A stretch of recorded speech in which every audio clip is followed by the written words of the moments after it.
समझ पाएँगे जब उसके चैप्टर के नाम को ठीक से समझ लेंगे। और जैसे प्रिंसिपल साहब ने बताया 126 तत्व है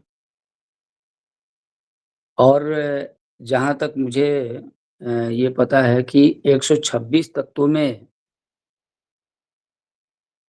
मात्र 94 तत्व ही 94 तत्व ही प्रकृति के हैं, नेचर के हैं। जी गुरुदेव, बाकी जो भी तत्व है ना वो मैन मेड है। हाँ, मैन मेड है, आर्टिफिशियल है। जी जी। केवल 94 तत्व ही प्राकृतिक हैं। केमिस्ट्री की बात हो रही है और केमिस्ट्री में जो 94 तत्व है, यही 94 तत्व ही हमारे मनुष्य के जीवन का कर्म होता है।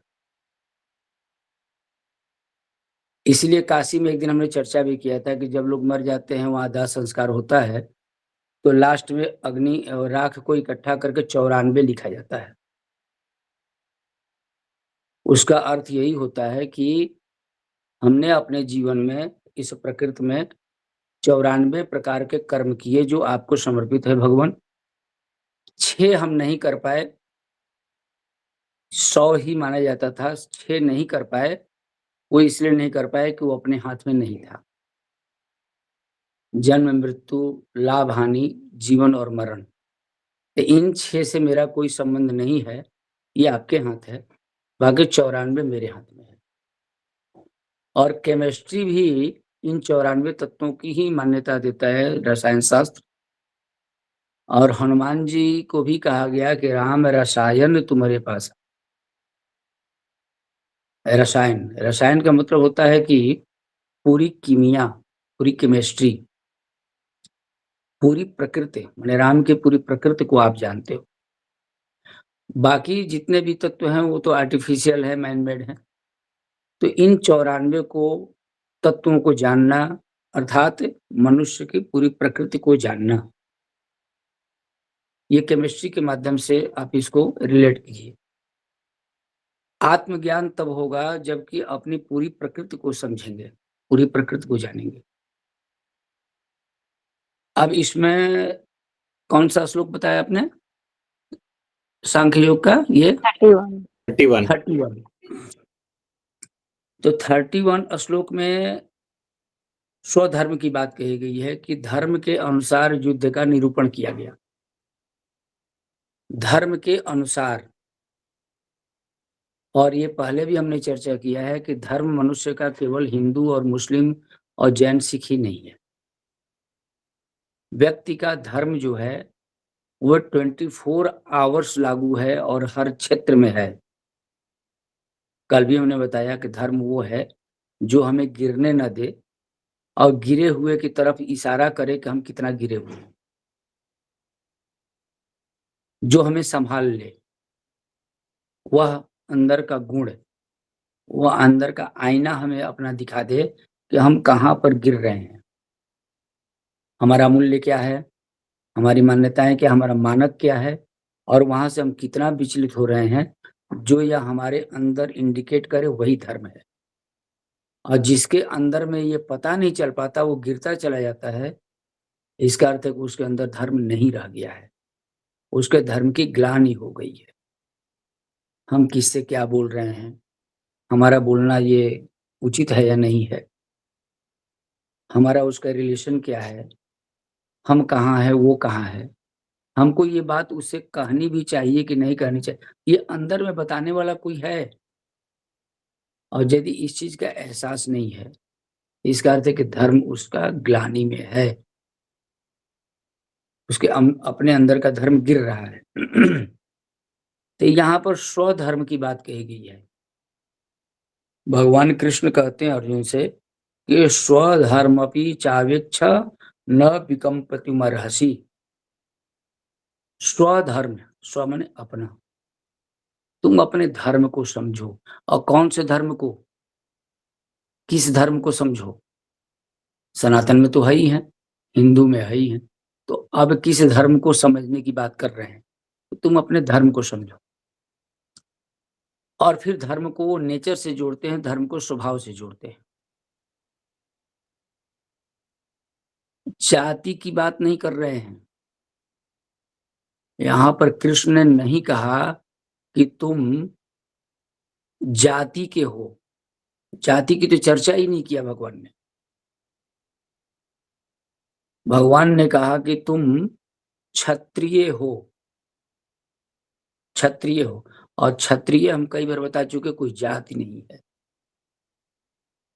ब्राह्मण कोई जाति नहीं है, वैश्य कोई जाति नहीं है, और शूद्र कोई जाति नहीं है। यह कई बार हम बता चुके हैं। कृष्ण कहते हैं कि क्षत्रियस्य न विद्यते, क्षत्रियस्य न विद्यते, और क्षत्रिय की बात कर रहे हैं। तो पहले क्षत्रिय को समझना है कि क्षत्रिय का मतलब क्या। क्षत्रिय क्या? जिसने अपने 3 का क्षरण कर दिया हो। क्षत्रिय जिसने फिर से कहिए गुरुदेव, जिसने अपने 3 का 3 त्रि है। 3 ओ हाँ, त्रि। अच्छा क्षत्रिय का मतलब जिसने अपने 3 त्रि है ना, त्रि। छ माने क्षरण कर देना, त्रि माने 3 का। जिसने अपने 3 का क्षरण कर दिया हो और जो संतुलन में आ गया हो, जिसके अंदर न तो अब तम की प्रधानता रह गई, न तो रज की प्रधानता रह गई, और न तो सत्व की प्रधानता रह गई। जो बिल्कुल बैलेंस में आ जाए उसे कहते हैं क्षत्रिय। संतुलन में आ जाए उसे कहते हैं क्षत्रिय। जाति से कोई मतलब नहीं। तो कृष्ण उस क्षत्रिय की बात कर रहे हैं। क्यों? क्योंकि कृष्ण अर्जुन को मध्य में ले गए हुए हैं। ये बातें कहाँ कह रहे हैं? मध्य में, कौरव और पांडवों के बीच में रथ ले जाके खड़ा किए हैं और कह रहे हैं कि अब तुम मध्य में हो। अब न तो तू तम से घिरा है, न तो तू रज से घिरा है, और न तो सत्य की प्रधानता है तेरे अंदर। अब तू संतुलन में होकर के सोच। उन तीनों गुणों के अधीन होकर के अब तू मत सोच, और ना ही तुम्हें तीनों गुणों के पार होकर सोचना है। न तो तीनों के अधीन होके सोच, न तो तीनों के पार होके सोच। त्रिगुणात्मिका तो मैं हूँ। कृष्ण कहते हैं त्रिगुणात्मिका तो मैं हूँ, मैं इनके पार हूँ, गुणातीत मैं हूँ। और तू मनुष्य का रोल निभा रहा है, मनुष्य है यहाँ, इंसान है। तो तुम्हें तीनों गुणों के अधीन भी नहीं होना है और तीनों गुणों के पार भी नहीं जाना है। लेकिन तीनों गुण तुम्हें प्रभावित न करें ऐसा जरूर बनना है, ऐसा जरूर होना है। अर्थात तुम्हें संतुलन में रहना है, मध्य में रहना है, बैलेंस में रहना है। और उसके बाद तुम अपना बैलेंस में रह करके तुम ये सोचो, धर्मयादि युद्धाक्षरयोनन्त्य क्षत्रियस्य न विद्यते। जब तुम बैलेंस में हो जाओगे तब तुम्हें पता चलेगा कि तुम्हें धर्म का विचार करके भी संकोच करने लायक नहीं हो। जब तुम्हें अपने धर्म का ज्ञान हो जाएगा कि क्षत्रिय का क्या धर्म है, और क्षत्रिय का मतलब जाति से नहीं है। जो व्यक्ति बैलेंस में हो गया, कोई भी व्यक्ति जो बैलेंस में है, उसे ज्ञात हो जाएगा कि हमें क्या करणीय है, क्या करणीय नहीं है, क्या अकरणीय है, क्या कर्तव्य है, क्या करने योग्य है, क्या करने योग्य नहीं है। ये ज्ञान हो जाएगा और वहां पर तुम्हें अपने धर्म के लिए संघर्ष करना है। युद्ध का मतलब संघर्ष करना है। जब तुम बैलेंस में होगे तभी तुम संघर्ष कर पाओगे हर चीज से। ये 94 तत्व जो है प्रकृति के, इन सब से तुम्हें संघर्ष करना है। कौन तुम्हारे काम के लिए है, कौन तुम्हारे काम के लिए नहीं है। किसके प्रति तुमको बोलना है, किससे विरोध में रहना है, ये तुम्हें जानकारी हो जाएगी। तुम्हें पता चलने लग जाएगा प्रकृति का भी, और जब प्रकृति का पता चलने लग जाएगा तो परमात्मा का भी ज्ञान हो जाएगा। जब तक प्रकृति का ज्ञान नहीं होगा तब तक तुम्हें परमात्मा का भी ज्ञान नहीं होगा। परमात्मा के बारे में पढ़ोगे ज़रूर, लेकिन ज्ञान नहीं हो पाएगा। जैसे हम लोग प्रकृति का पढ़ते हैं, हाइड्रोजन है, लिथियम है, हीलियम है, बेरियम है, बोरान है, फास्फोरस है, कार्बन है, नियॉन है, तो हम लोग केवल पढ़ते हैं, नाम सुनते हैं, हमको क्या पता है कि क्या चीज़ है? ये तो हमें नहीं पता, ये तो बिल्कुल साइंटिस्ट गुरुदेव। जानते हैं, केमिस्ट्री के प्रोफेसर जानते हैं। एडिसन जिसने इलेक्ट्रिक का आविष्कार किया उससे पूछा, कहीं हमने पढ़ा था, उससे पूछ दिया, वो कोई सेमिनार लगा हुआ था।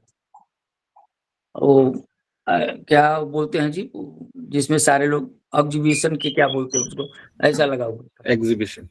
हाँ, एग्जीबिशन लगा हुआ था और बिजली से चीज़ों का निर्माण क्या-क्या चलता है वो सब हो रहा था और उसमें एडिसन भी गए थे।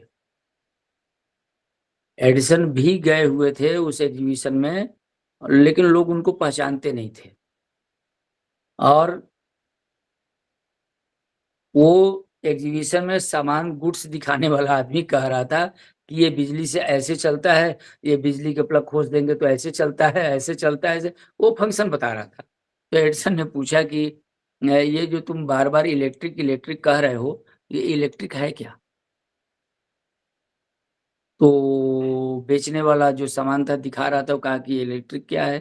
ये तो मुझे नहीं पता, रुक जाइए मैं अपने बॉस को बुला के ले आता हूँ। तो बॉस को ले आया, एडिसन ने पूछा कि अच्छा हमें तो एक ही चीज़ जानना है कि इलेक्ट्रिक क्या है? और बॉस ने भी कहा कि ये कैसा सवाल है, जो सामान लेना हो ले लो, लेकिन इलेक्ट्रिक क्या है ये कौन-सा प्रश्न है? तो ये तो नहीं मैं मुझे पता हुआ अपने सीनियर को बुलाया सीएमडी को कि इलेक्ट्रिक क्या है? और उसने भी कहा कि मुझे नहीं पता, तो एडिसन ने कहा कि सुनो, जिसने इलेक्ट्रिक के बारे में बताया संसार को, वो मैं हूँ और मुझे भी नहीं पता कि इलेक्ट्रिक क्या है। मैंने बता दिया, लेकिन मुझे खुद नहीं पता आज तक कि इलेक्ट्रिक क्या है। हाँ, हाँ, प्रिंसिपल साहब बोलिए। असल में एडिसन इलेक्ट्रिसिटी को इसलिए नहीं डिफाइन कर पा रहे थे हाँ, क्योंकि खोज तो लिए थे, लेकिन हाँ। उसमें इलेक्ट्रॉन का आविष्कार ही नहीं हुआ था। वो रदरफोर्ड ने खोजा ही नहीं था। सॉरी, जे जे थॉमसन। हाँ, जे जे थॉमसन। हाँ, वही कह रहे हैं जी। कि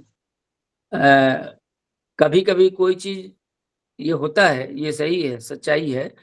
कभी-कभी कोई चीज़ क्या होता है कि चिंतन करने में हम ही अपने बारे में बता रहे हैं, कोई चीज़ इतना ज़्यादा चिंतन हो जाता है कभी-कभी और उसको संस्मरण में हम रख लेते हैं अपने मेमोरी में, लेकिन वो बोलने का टाइम नहीं रहता।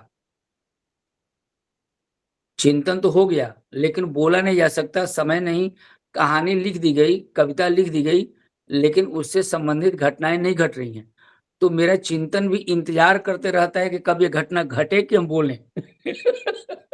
वही हाल वही हाल एडिसन के संग था, सेम कंडीशन था। तो भगवान ने यहाँ पर यही बताया है, जानकारियाँ हो जाए, ये अलग चीज़ है, लेकिन उसको जान लें, ये अलग विषय हो गया। तो भगवान कहते हैं कि अपना धर्म और धर्म का मतलब कौरवों से युद्ध करना ही धर्म नहीं है। हमारे अपने अंतःकरण में जितने प्रकार के हमारे जीवन से संबंधित धर्म है, धर्म से आप किसी चीज़ को अलग नहीं कर सकते। माता-पिता की सेवा करना भी धर्म है और माता-पिता की सेवा करना कर्तव्य भी है। तो आप जितने कर्तव्य कर्म कर रहे हैं, उन सब में धर्म है। अपने निर्दिष्ट कर्मों में भी हर जगह धर्म है। धर्म से अलग हो ही नहीं सकता व्यक्ति। निर्दिष्ट कर्मों में भी धर्म है। नियत कर्म में धर्म है। सब जगह धर्म है, बेहतरीन बात गुरुदेव, बेहतरीन बात। सब कर्म जगह धर्म। में भी धर्म है। यही नहीं, बल्कि आपने देखा कि लोगों ने धर्म को धंधा बना लिया। आर्टिफिशियल लोग जो हैं, ये वो आगे वाले हैं, 94 के बाद वाले तत्व वाले जो जो धर्म को धंधा बना लिए। लेकिन जो ज्ञानी व्यक्ति है, जो समझदार है, चिंतन करता है, जो भक्त है, परमात्मा के बारे में समझता है, वो व्यक्ति धंधा में भी धर्म देखता है। धंधा में भी धर्म है, वो देखता है। ऐसे नहीं धंधा कर रहा है। हर धंधे का भी अपना एक धर्म है। उसी प्रकार से व्यक्ति के जीवन में 24 घंटे धर्म है, हर जगह धर्म है। और उस धर्म का पालन करने के लिए कृष्ण कह रहे हैं कि जब तुम बैलेंस में हो जाओगे, तब तुम्हें अपने बारे में पता चलेगा कि तुम्हारा धर्म रियल में है क्या। देखो जी, खोलो, कौन है? जब तुम जब बैलेंस में हो जाओगे, तब तुम्हें अपने बारे में जानकारी होगी कि वास्तव में तुम्हारा धर्म है क्या। तो कृष्ण कहते हैं, अभी तू अपने धर्म से ही वंचित है। तुझे अपने धर्म की जानकारी है ही नहीं, और तू धर्म युद्ध करने के लिए खड़ा है। जिस चीज के बारे में तुम्हें जानकारी ही नहीं है, तू उसके लिए लड़ने को तैयार है। और उससे संबंधित चीजों को ऐसा लगी, और उससे रिलेटेड चीजों को तुझे जानकारी ही नहीं है, और तू लड़ने के लिए आ गया। तो किस पॉइंट पर लड़ेगा? कैसे लड़ सकता है? कभी तू लड़ ही नहीं पाएगा। तो तुमको मैं मध्य में ले आया, बैलेंस में ले आया। और बैलेंस में लाने का अर्थ यही है कि अब यहाँ से अपने धर्म को पहचानो, और अपने धर्म के अनुसार तुम केवल कार्य करो। तुम मेरे अनुसार मत कार्य करो। हम जो कह रहे हैं वो तुम न करो। तुम बैलेंस में होकर के, अब तुम्हारे भरोसे मैं छोड़ दे रहा हूं कि तुम्हारा अब धर्म बनता क्या है, इस पर तुम विचार करो। स्वयं विचार करो। अब विचार करने के बाद तब निर्णय लो कि तुम्हें क्या करना चाहिए, तुम्हें क्या नहीं करना चाहिए। इसीलिए कहते हैं, उसके अगले अध्याय को देखिए, बहुत बढ़िया बात बोले हैं उसके अगले श्लोक को। इसीलिए कल बोले थे कि टॉपिक डालते समय सोचना चाहिए कि केवल एक ही श्लोक डालना ठीक है कि 2 श्लोक डालना ठीक है, एक रिलेशन क्या है, ये थोड़ा सा चिंतन होना चाहिए, मनन होना चाहिए। अगर 2 श्लोक कल एक संग डाल दिया गया होता, 31 और 32, तो और अच्छी बात हो जाती, ये चर्चा बहुत बढ़िया हो जाती। अगले श्लोक में कृष्ण कहते हैं, यदृच्छया चुपन्नम स्वर्ग द्वार मवाप्यृतम सुखिनः क्षत्रियाः पार्थ लभन्ते युद्धमीदृशम। अर्थात वह क्षत्रिय भाग्यवान हैं जिन्हें ऐसे युद्ध के अवसर अपने आप ही प्राप्त होते हैं। कितनी बढ़िया बात कह रहे हैं कृष्ण। वह क्षत्रिय भाग्यशाली है, अर्थात जाति से संबंध नहीं है। क्षत्रिय माने कोई जाति नहीं, हर व्यक्ति के अंदर का वह गुण जिन्होंने अपने 3 का क्षरण कर दिया, तम रज और सत्व को किनारे करके किसी के अधीन न होकर जो बैलेंस में हो गया है, वो बड़ा भाग्यशाली है कि उसे अपने धर्म को पहचानने का अवसर मिल गया। और जब तक इन तीनों के पार नहीं हो पाता, जब तक इन तीनों को बैलेंस नहीं कर लेता, संतुलित नहीं कर लेता, तब तक वो अभागा ही है, क्योंकि उसे अपना धर्म का ज्ञात ही नहीं है कि हमें कब क्या करना चाहिए, क्या नहीं करना चाहिए। तो क्षत्रिय का मतलब जाति से नहीं, ब्राह्मण का मतलब कोई जाति नहीं, वैश्य कोई जाति नहीं, शूद्र कोई जाति नहीं। ये तो वर्ण बताया गया, केवल संज्ञा है, नाउन है पुकारने के लिए। आपके अंदर ये गुण दिख रहा है, आप ब्राह्मण हो। आपके अंदर हर चीज का नाम होता है, कप है, प्लेट है, मोबाइल है, सबका कोई ना कोई नामकरण होता है। तो ब्राह्मण भी एक संज्ञा है, लेकिन वास्तव में ब्राह्मण जाति में पैदा होने वाले लोग ब्राह्मण नहीं है। वास्तव में ब्राह्मण वो है जो ब्रह्म को जानता है, वो चाहे किसी भी जाति में हो, जात पात से कोई लेना देना नहीं।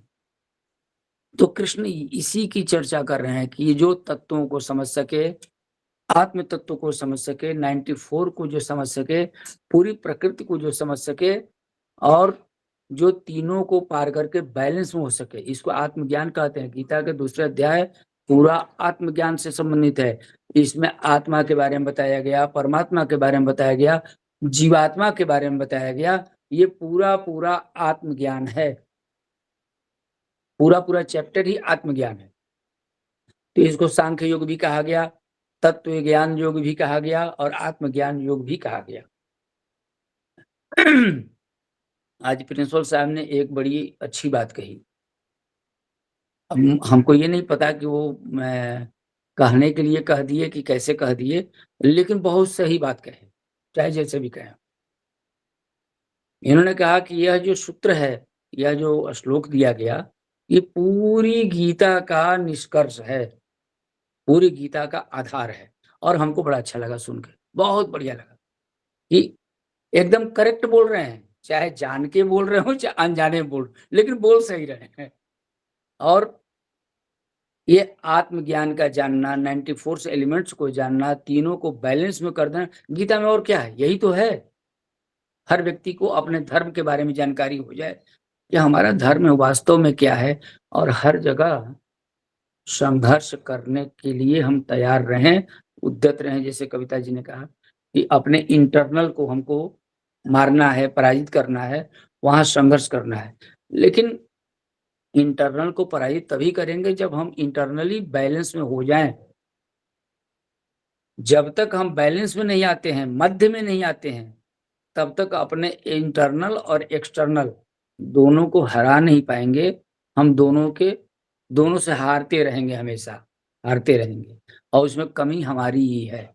तो कृष्ण कहते हैं पहले खुद को बैलेंस में कर लो, उसके बाद जाकर के तुम्हें पता चलेगा, विचार करो, और तब तुम्हें समझ में आएगा कि वास्तव में तुम्हारा धर्म क्या है, वास्तव में तुम्हें आत्मज्ञान होना कैसे चाहिए। ये 94 तत्व जो हैं, एलिमेंट्स जो हैं, इसका ज्ञान कर लो, ये सब कुछ समझ में आने लग जाएगा। बस आज हम इतना ही बोलेंगे। हमारे पास लोग आए हुए हैं मिलने के लिए, तो क्षमा गुरुदेव, क्षमा हाँ गुरुदेव, एक ये जिज्ञासा दूर कर दीजिए, बस लोगों से मिल लीजिएगा, वो लोग बहुत सही में इंतजार कर रहे होंगे आपका। कभी कभी मैं सोचता हूँ गुरुदेव कि दोनों सखा थे, ठीक है, एक ही साथ पले बढ़े, उठे, खेले, हंसे, बोले, सब कुछ। ये गीता का ज्ञान वो दिए तब जब देखे कि अब आवश्यकता है, और तब वो समझे। उससे पहले समझाते तो शायद वो उस लायक थे ही नहीं कि इन बातों को समझ सकते थे। इसीलिए समय पर किसी चीज को समझाना, जब हमारी मानसिक स्थिति उस लायक हो जाए समझने की, तब हम समझ सकते हैं, नहीं तो नहीं समझ सकते, है ना गुरुदेव?